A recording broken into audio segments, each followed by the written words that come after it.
However, Manasseh did not drive out the inhabitants of Beth Shean and its villages, or Tanakh and its villages, or the inhabitants of Dor and its villages, or the inhabitants of Iblim and its villages, or the inhabitants of Megiddo in its villages, for the Canaanites were determined to dwell in that land. And it came to pass, when Israel was strong, that they put the Canaanites under the tribute, but did not completely drive them out.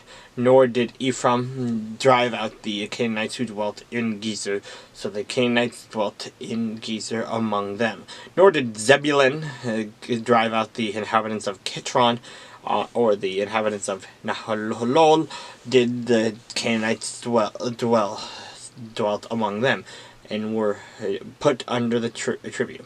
Nor did Asher drive out the inhabitants of Akko, or the inhabitants of Sidon, or the of Al-Lab, Akzib, Helabah, Aphek, or Rehob. So the Asherites had dwelt among the Canaanites, the inhabitants of the land, for they did not drive them out. Nor did Naphtali drive out the inhabitants of Beth Shemesh, or the inhabitants of Beth Anath, but they dwelt among the Canaanites, the inhabitants of the land.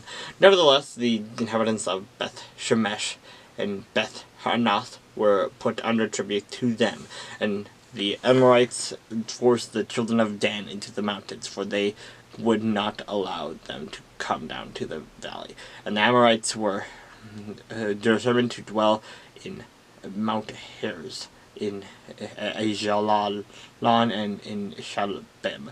Yet, when the strength of the house of Joseph became greater, they were put under tribute. Now the boundary of the Amorites was from the ascent of Akrabim, from Selah and upward.